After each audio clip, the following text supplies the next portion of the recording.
Hey, what's up everyone? I have an opinion, and I think it's an opinion that a lot of people have. And what that opinion is the opinion that American political terminology is just too loose. There's too many words being thrown around without a sharply defined meaning behind them. And there must be a lot of strong contenders for loose terms in America, but one of the top contenders must be the term liberal. When people say liberal in America right now, they mostly use it as a synonym for Democrat or progressive or leftist. And that's a problem for two reasons. One is that it's redundant, even to the point of being confusing. And the other problem is that using it that way actively obscures the political tradition that liberal came from, which is liberalism. And I think as a result, people are losing touch with liberalism. They're not entirely sure what it is or how it fits in with things. And people that do want to call themselves liberals in the way that relates back to liberalism are trying to find these roundabout ways of doing it, saying classical liberal or John Stuart Mill type of liberal, and the whole thing's a mess. So I think we need to sharpen things up. We can't let terms endlessly degenerate into meaninglessness and incoherency. So I thought that I would try to help by going through the evolution of the concept of liberalism in America and going through the different ways that the term liberal was used in the major time periods. And then when we get to the present, I'll make my own argument as to how we could better use the term liberal going forward. We do have people these days that call themselves classical liberals, I think kind of begrudgingly, but we're going to forget about them and we're going to go all the way back to the 1800s, which gave us our first group of official liberals in America, the classical liberals, who basically workshopped liberalism into a coherent philosophy. They were inspired by a lot of earlier thinkers, but those people are more considered pre-liberals because the word liberal wasn't around yet. So what is liberalism, and who are liberals? What they come up with? Some people answering that question list a set of values that liberals try to embody, like being broad-minded, or having mutual respect backed by law, or being wary of tyrannical forms of power. And I don't think that's wrong, but I think there's one value for liberals that sits up front and center. So for all liberals, this is their most important value, and all these other concerns and values kind of cascade down and stem from that. The one thing that all liberals have in common at the core of their beliefs is the belief in the necessity of freedom. That's not freedom for a community to do what they want. And it's not freedom for a country to do what they want. It's freedom specifically understood at the level of the individual. And then you might say, how much freedom? And liberals would respond, as much freedom as possible. Liberals do believe that we need to constrain freedom in some ways, but it's mostly for the purpose of maximizing freedom. They believe that if we constrain certain malicious uses of freedom, for the rest of society, more freedom is gained, and therefore overall it's something that we should do. So for example, we need to make it illegal to physically hurt other people, and we need to make it illegal to take freedom from someone else. Liberals don't believe that we should protect people from mental harm, because mental harm is too abstract of a concept and too open to abuse, and also just inevitable in a society where people can think for themselves. So liberals, at the core of their beliefs, believe in the necessity of the freedom of the individual, and they try to figure out the necessary compromises needed to secure it and make the most of it. And those freedoms include the right to think for yourself, speak for yourself, and generally pursue your own interests in your own life as you see fit. So here's John Stuart Mill giving his definition of it, who in turn is paraphrasing Adam Smith. Liberals basically imagine the ideal society being like a sandbox that has rules and regulations that everyone needs to follow, like to not hurt anyone. And those are like the borders of the sandbox that need to be very carefully considered and constructed. But once those are set up and people respect them, then people can live within that society doing pretty much whatever they want. So that may sound controlling based on the way that I described that, but they were arguing for a radical amount of freedom at the time, especially compared to their competitors, who may have wanted to interfere more in the thoughts and behavior of others. And in a lot of ways, I think it's still a radical idea now. Classical liberals were in favor of capitalism. They saw it as a humane way for people to provide for themselves and pursue their goals and fulfill natural drives for conflict and competition in a nonviolent way. So they saw conflict as inevitable, and they saw capitalism as a safe and even productive way to channel it. They wanted the state to not intervene in the economy or individuals' capitalistic pursuits, because they thought that the more the state intervened, the more the state would grow in power and inevitably the state would become tyrannical and overly coercive in the affairs of individual people. So they had a hands-off position with the state, which in their terminology is laissez-faire. As is the case with so many things in liberalism, it's controversial how much classical liberals actually practiced being laissez-faire, but many of them did advocate for it. And that distinguishes them from other types of liberals, because going forward in history, it would be rare for a liberal to go back and even advocate for it. If we were going to add another word to liberalism, it should be the word equality. And things get a little weird here, especially for the classical liberals, because they weren't totally consistent with it. But at least in theory, liberals believe that any freedom we're going to back by law needs to be equally distributed to everyone in society. So it's not good if, say, rich people have one set of rights and poor people have another set. Any freedom that we're going to guarantee needs to be equally distributed to everybody.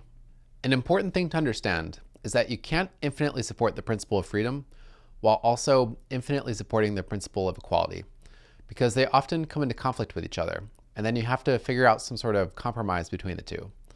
So for example, if you take the principle of equality to mean that there should be equal outcomes everywhere, meaning all people working the same type of job should make the same amount of money, or maybe you think all types of people should be equally represented in every type of job.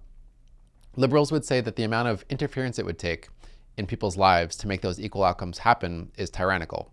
So it would cost too much freedom and it's just not viable. But if you take the principle of equality to mean equality of opportunity, liberals are generally for that. But then even there's usually a cutoff point. So for example, let's consider the problem of parents wanting to provide for their kids. It's natural for parents to want to give their kids a leg up in life, whether it's hooking them up with a good job, maybe sending them to a good school, maybe giving them a bunch of money, whatever.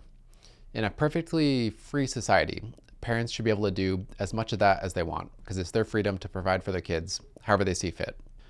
But then if their parents are propping their kids up to positions of power or giving their kids, millions of dollars, while other kids don't have that, then that's also compromising equality. So then a liberal would probably look at that and say, we need to find a healthy compromise here. We don't want to not allow this parent to provide for their kid, because that's taking too much freedom from the parent. So let's find some sort of targeted policy here. Maybe when the parent wants to give an inheritance to the kid, we'll tax that inheritance, and then we'll take that money and we'll put it towards free education, therefore raising equality of opportunity in the rest of society. So that's just a way of saying you can't have a society that has full amounts of both. You can't have a perfectly free society and also a perfectly equal society. And liberals try to find this sort of healthy balance between the two. So those were principles that were established at the time that were true of classical liberals and are still generally true of liberals now. In other ways, classical liberals were more distinct. So for example, they were pretty elitist. They didn't trust regular, uneducated people and wanted to keep voting to being a privilege. So they thought in order to earn the right to vote, you needed to get an education and also own property. So they did advocate that we should expand education to more people, but they thought until more people received an education, voting should be a privilege. While we're talking about stuff that doesn't age well, classical liberals saw liberalism as a civilizing force in the world.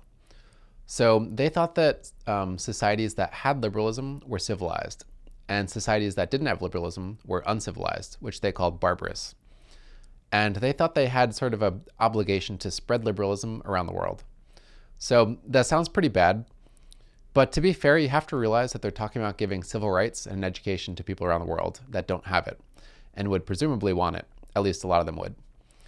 But they thought that they had to do it imperialistically, which meant that they would basically have to take the place over and educate and civilize the people in that country. And then once those people are deemed able to handle running their own country, they would theoretically give them their country back. If you're wondering where this is coming from, these are generalizations, and classical liberalism basically evolved across the 1800s into that generalization. So different thinkers would contribute different pieces to it, but they themselves typically wouldn't capture the whole.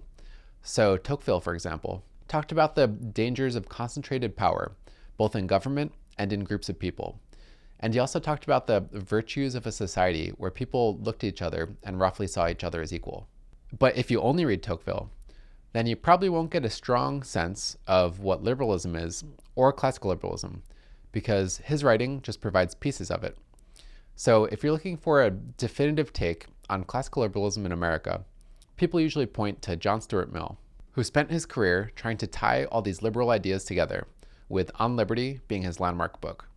So when people talk about classical liberalism, including me, they tend to average together the different ideas that these classical liberals had while throwing out the ones that didn't stick, and if anything, point to John Stuart Mill as the biggest authority on the subject. By the late 1800s, liberal values in a loose interpretation had spread across the broad American public, and liberals themselves loosened up their own position that voting should be an earned privilege, and liberals started to endorse extending voting in a classless way. So as voting rights spread, and as liberal values spread, that introduced a new term, which brings me to the next section, which is called. So a liberal democracy, as you might guess, is a society that's both liberal and democratic. So it has either widespread voting rights or universal voting rights.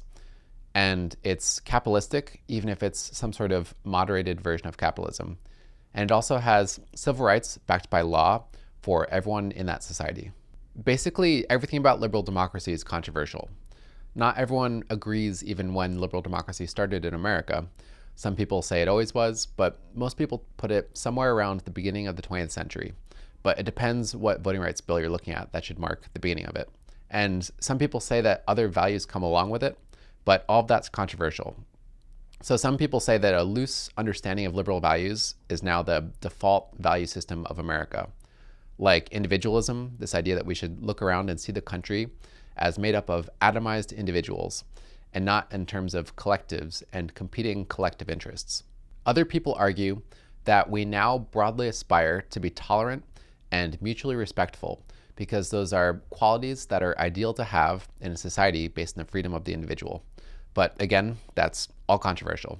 Either way, the creation of the concept of liberal democracy introduced a new meaning for the word liberal, which in this context means someone that supports liberal democracy, meaning that you're for capitalism, and meaning that you're for a multi-party democracy, because it can't be a single-party democracy because that's not much of one, and you're for state-backed rights for all citizens. So in this context, most Americans are probably liberal, and certainly all American presidents. So you could also use it to compare different government systems around the world. So you could say, after World War II, Germany was split into two parts. You had the liberal West and the communist East. This also introduced a new type of liberal thinker that especially concerned themselves with the health and relative standing of liberal democracy around the world. So that would be like Karl Popper, or more recently, Francis Fukuyama. And for this video, beyond pointing out those new terms, that's it for liberal democracy. Short section. Once liberal democracy was more or less established, and once America started industrializing as a country, modern liberals were the next group of liberals who tried to make liberalism work in those conditions. One problem is that people liked to proclaim America as the land of the free and equal, but it was just too obviously, in too many ways, not free and equal. And it was being pointed out both in America and abroad as a point of hypocrisy. So one type of modern liberal was a rights-based liberal that basically worked to fix that and worked to extend equal rights to everyone in the country. So that included extending voting rights to everybody and extending civil rights to minorities. Another type of modern liberal focused more on the economy and on quality of life concerns like unemployment or quality of opportunity. And I think at times it can be hard to understand why they're still considered liberals. So I think to wrap your head around where they were coming from, it helps to consider a scenario like this. If you imagine someone that doesn't have somewhere to live, so they're, say, on a street corner somewhere, and they don't have much of an education, and they don't really have a way to afford more, and say they're also discriminated against, say in the job market, and say it's because of their skin color. Their options in their life are going to be windowed down so much that if you go up to that person and say that they have rights guaranteeing their freedom, it kind of makes a mockery out of the concept. So you could give that person food and shelter, but they're still not very free. And then on top of that, if the economy crashes and unemployment skyrockets, that person's going to have even fewer options. So these types of concerns were already in the mix for classical liberals, especially towards the end of the classical liberal period. but it was much more of a thing for modern liberals, and they generally looked to the government and saw the government as a solution to these problems. There was another problem too. As America industrialized, corporations became bigger and more powerful, and liberals started to argue that we needed a bigger, more powerful government to regulate these corporations and maybe even break them up. Some liberals did argue back that the problem mostly takes care of itself. They said that as corporations become bigger, they sort of become like ocean liners that are unwieldy and sluggish to accommodate change. And just naturally, smaller corporations that are sort of sleeker will just overtake them over time. But that was a minority opinion. And especially in the beginning of the 20th century, the prevailing wisdom among liberals was that we needed a bigger government to deal with the challenges of the modern world. So the relationship between liberals and the government was changing. And basically, no one was laissez-faire anymore. But opinions on what exactly that relationship should look like were split into a spectrum of opinion between left and right. Liberals on the left tended to argue that the government should intervene more. It could mean that they took a more active role stabilizing the economy, or it could mean that they took more of an active role trying to make quality of life improvements for the worst off, meaning that they overall took a more welfarist position. Then you also had the liberal right. Their general position is that a rising tide lifts all boats. They thought that less intervention meant more freedom, which meant more economic activity, which meant more prosperity, which overall, in the long run, they said would help everyone the most, including the least well-off. The liberal right were generally more particular about what types of social programs they would support.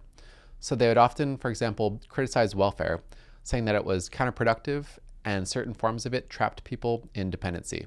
But they were generally more for some types of intervention, like if they had to do with equality of opportunity. If you could find ways that people were being discriminated against, or if you could find ways that market competition was unfair, they, at least in principle, said that those were things that we should fix as long as it doesn't cost too much freedom from other people. In case this helps make any of this more clear, here's some famous names on both sides. Friedman and Keynes were more exclusively economists, and Hayek was also primarily an economist, but he and John Rawls were also influential philosophically for their sides. Not everyone considers people like John Rawls a liberal, especially if you're someone that's more over on the laissez-faire end of the spectrum. But you have to look closely at what they're saying, because John Rawls says that we should only act on interventionist principles if they don't compromise personal liberty, which includes freedom of thought, freedom of conscience, freedom of the person, and civil liberties. Even though John Rawls brings in ideas like justice and fairness into his argument, he still centers it around personal liberty, which balances freedom and equality. So most people still consider John Rawls a liberal. He's just saying that once we have personal liberty secured, we should look to help those that don't have very much freedom in their lives. So then if we help them, we'll then have more freedom overall in society. This part isn't discussed as often, but I think that there's another important axis that this liberal conversation happened on in the 20th century, and that axis was culture. When it comes to culture, laissez-faire means let people think, speak, and be themselves. And intervention means some sort of coercion with the power of a group behind it, like censorship. I think it happened in other ways that were less explicitly political and more banal, like academics establishing orthodoxy in their fields and then pressuring others to conform to it. Looking at this superficially, you might expect that this struggle going on in culture would also be between the liberal left and the liberal right, but I don't think it's that simple. The difference is, when it comes to economics, both sides were making arguments based in freedom and equality. So they had different ideas about how to compromise those principles, but fundamentally, on both sides, they were liberals. When it comes to culture, there was only one side of the argument that was grounded in liberal principles. The other side may have been acting off of just human instincts, or in philosophical principles that are not grounded in freedom and equality. They may be grounded in trying to free people from mental oppression, but liberals don't recognize mental oppression as grounds to restrict the freedom of someone else. It's just too abstract and open to abuse. You can argue that anything is mentally oppressive, and it becomes too easily a means to control other people. So I think that this struggle was between liberals and people who were not liberals. They could have been conservatives, they could have been progressives, or something else, but not liberals. I'm spending a while talking about the major dynamics in economics and culture because as you may have guessed, I think that these are still the major dynamics in play, and we just don't use the right terms when we talk about it. So I think it's about time that we moved up to present day. If liberalism was controversial up until now, in the 21st century it's especially true, with wildly different competing narratives being thrown around about it. Some people think that we have a new kind of liberalism, which had been developing for maybe a few decades before that. But I don't think that's right. I think we're still in a period of modern liberalism, where, say, 100 years from now, if people look back on this time period, it'll still essentially be an extension of modern liberalism, where the basic liberal ideas haven't changed. Other people are saying that liberalism in America is basically conservatism now. And I think that's oversimplification to the point of just being wrong. Some people are saying that liberalism is dead. And that's not a new claim, and I don't think that's right either. Liberalism isn't dead. It's just being obscured by poor terminology. So who are the liberals in America and who aren't? If you're someone that believes in the principles of freedom, individuality, and equality, and in respecting the civil rights of others, including people you don't agree with, and including their right to free speech, then you're a liberal.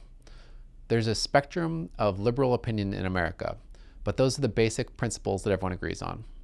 But if that doesn't describe you, and especially if you have negative ideas about liberalism in your head, then I shouldn't have to say this, but you're probably not a liberal. You're probably either a conservative or a progressive. But that being said, they don't have to be mutually exclusive. You can be inspired by both progressive values and liberal values, or by conservative values and liberal values, and not betray either value system, in which case you could accurately identify either way. But you can also be a progressive and illiberal, or a conservative and illiberal, in which case it would be wrong to identify as liberal. So I think this is where we're at. We have a liberal left and a liberal right in this country. The liberal right that are the most laissez-faire are probably libertarians. We also have liberals that are more moderate and might not want to identify either way. All of them are against censorship, and most of their disagreement comes down to the size of the government and its role in the economy and welfare. We also have conservatives that value tradition, and progressives that want to create progress through social reform. We also have people who take influence from multiple value systems without betraying either one and can identify either way. If we try to simplify our political value set into a simple left and right, where liberal and progressive become synonyms, and the liberal right gets rolled into conservatism, it's just wrong. I understand that we would want to simplify things, but this actively creates confusion and actively obscures liberalism. Liberalism, conservatism, and progressivism are not interchangeable. They're their own political traditions with their own core philosophies that each contribute a distinct voice to American politics. We've been blending them together in the 21st century, but I would argue that it's at liberalism's expense. And if liberals want to continue to be a voice going forward in American politics, I would think that they would need to reclaim their term and insist that we use it in a way that relates back to liberalism.